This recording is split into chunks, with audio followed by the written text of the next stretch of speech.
जिज्ञासु भगत का सवाल है। उन्होंने पूछा है, केवल श्री कृष्ण की भक्ति करते हैं लेकिन दूसरे देवता नाराज ना हो जाएं, डर लगता है, क्या करें?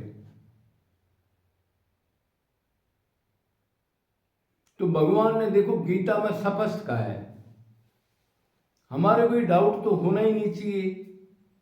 अरे भगवान की वाणी खुद ही भगवान ने कहा है। एक ही ग्रंथ ऐसा है जिसको गीता कहते हैं।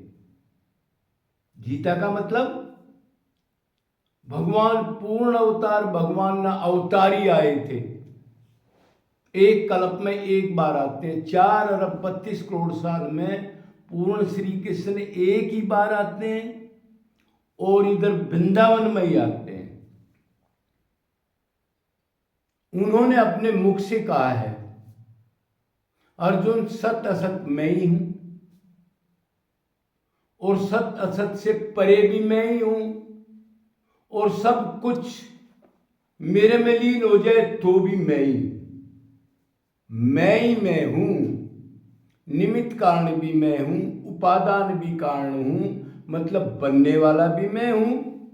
जो दिख रहा है आपको माया और ये जीव, और बनाने वाला भी मैं हूं। मतलब तत्व से मेरे सिवाय किसी वस्तु का वजूद नहीं है। तो फिर तो डाउट नहीं रहना चाहिए।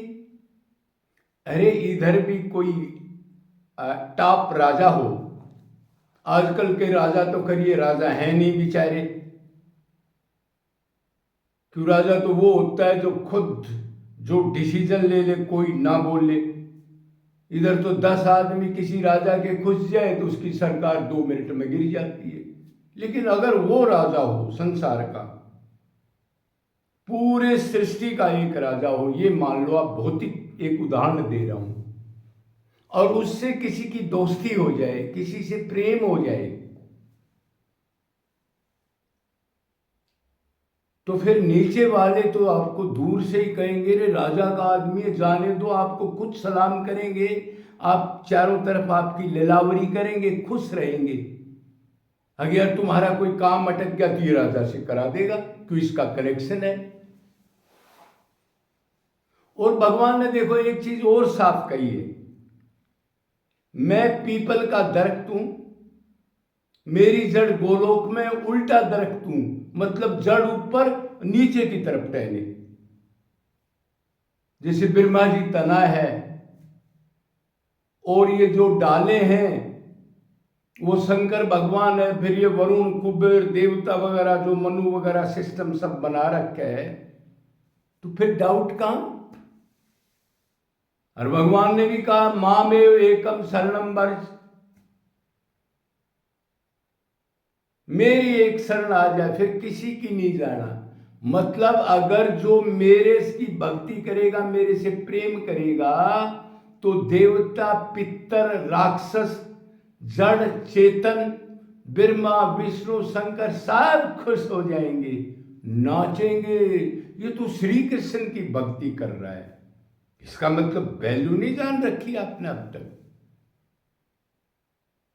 और इस सब का जो जितने भी ब्रह्मा, विष्णु, शंकर, जितने देवता हैं, सबका वही तो बाप है, उसी से शक्ति मिलती है, मूल वही है श्री कृष्ण। उसके बाद मां विष्णु, फिर गर्भोदायक विष्णु, फिर क्षरुपदायक विष्णु, फिर विष्णु, फिर ये देवता वगैरह, लोकपाल वगैरह, इंद्र वगैरह। तो इसमें तो कोई डाउट नहीं होना चाहिए। इसका मतलब जो सवाल किया, वैल्यू का नहीं पता आपको। जब तक महत्व का पता नहीं लगेगा, पावर का पता नहीं लगेगा, तो विश्वास भी कम होगा और प्यार भी कम होगा।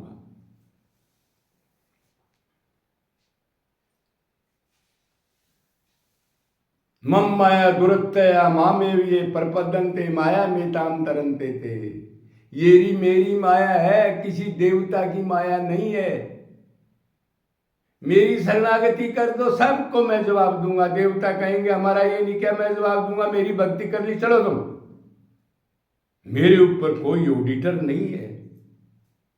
अर्जुन जब महाप्रलय होती है 3110 खरब साल, 40 अरब साल के बाद, मतलब 36,000 परले बीत जाए, 8 अरब 64 करोड़ साल 36,000 बार बीत जाए तो महाप्रलय होती है। उसमें पूरे अनंत ब्रह्मांड लीन हो जाते हैं। भगवान कृष्ण कह रहा तब मैं अकेला ही विश्राम करता हूं, सब जीव मेरे अंदर वास करते हैं। फिर भगत के लिए बताया यो मां पश्यति सर्वत्र सर्वच मयि पश्यति, जो मेरे को सब जीवों में देखता है, जड़ चेतन हरेक व्यक्ति वस्तु पदार्थ में, और सबको मेरे अंदर देखता है। मूल मैं हूं, मेरी सत्ता से माया जीव दिख रहा है, चलायमान है।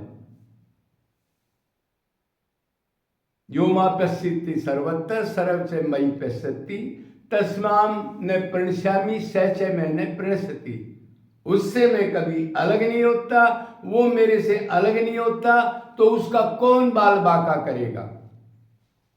जो मेरी शरण आ जाए। ये क्या भक्ति कर रहे हो? श्री कृष्ण की भी कर रहे हो और 10 देवता बैठा रखे आपने। जब वो चैलेंज दे दिया मेरे बगैर माया नहीं जाएगी, ये माया तो तंग कर रही है, मृत्यु बुढ़ापा रोग शांति है तृप्ति पाखंड ईर्ष्या जलन, कितनी बुरी दशा है जीव की। पंच कलेश पंच को स्त्री गुण त्रिकर्म त्रि शरीर कैसे खाए जा रहे हैं, इससे पीछा छुड़ाना है। उसने कहा आ जाओ मेरे पास, कोई डाउट मत करो, बस मेरी भक्ति करो। मेरे में भक्ति का मतलब निरंतर मन की अटैचमेंट हो। अनन्य से चिंतन तो यो मा जना पर्युपास्ते तेसाम नित्य वियोक्ताम योगक्षेम बहनम, जो सदा मेरे में मन रखते चिंतन करते हैं, कभी मेरे से अलावा कुछ सोचते भी नहीं देखते भी नहीं, उनका पूर्ण विश्वास है ठाकुर है ना, उनका योगक्षेम बहनम मैं करता हूं।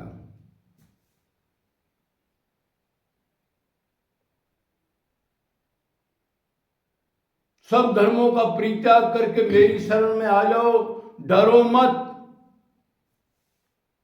सब भयों से मुक्त कर दूंगा, सब पापों से मुक्त कर दूंगा।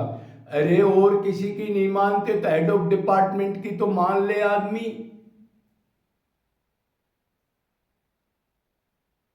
और भक्तों के लिए किसी ने आज तक उठाया गोवर्धन को 7 दिन तक, 7 वर्ष की अवस्था में, 7 मील लंबा चौड़ा 21 किलोमीटर की, किसके लिए उठाया? भक्तों के लिए। आज तक किसी ने उठाया क्या? चमत्कार कोई सलाम करते हो तो बिल्कुल मत डरो। उसने कहा जो कृष्ण की अनन्य भक्ति करता है उसके पितर देवता चाहे नरक में भी पड़े हों, एक भगत उसके कुल में भक्ति करता है तो वो यमराज को आंख दिखाने लगते हैं, सजा देने वालों को आंख दिखाते हैं। वो पूछते हैं क्या बात है, तुम कैसे अकड़ रहे हो?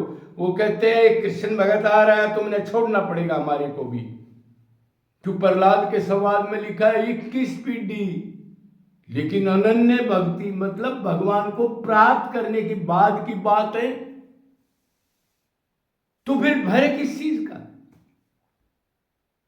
सब नाचेंगे, नदी नाले सब पितर देवता राक्षस, कृष्ण भक्ति कर रहा है। डरो मत, दौड़ के चलो, आंख मीच के चलो, लेकिन अनन्य भक्ति हो, एक की ही भक्ति हो, निरंतर हो, गैप ना हो, नकली एजेंसी ना हो, और निष्काम हो, बस उसकी सेवा, उसको सुख मिले, ये चाहिए, ये काम करना है और बिल्कुल आपको प्राप्ति होगी। कोई भय करने की जरूरत नहीं है। अब जिसने सवाल किया था वो भाई समझ गया होगा, इतनी मोटी बात बताने की तो पता नहीं कितनी बात है। श्री कृष्ण की तो इतने गुण रूप लीला कथा हैं, कोई अनंत जन्म तक गाता रहे तो भी एक अंश भी नहीं गा सकता। लेकिन कॉन्फिडेंस, किसकी शरण में हो? जिससे मोत माया अनंत यमराज थर थर कांपते हो। फिर क्या भय, हम सर्वम पापो भयो मोक्षयामी मां शुचय। अर्जुन, जो आज तक नहीं मिला, कोई सब पापों का नाश भी करूंगा, ठेका लूंगा, और जो नहीं मिला वो सीट दे दूंगा। और मेरा भगत ब्रह्मा विष्णु शंकर बैठते उधर ही बैठता है। बोलो वृंदावन बिहारी लाल की जय। जय जय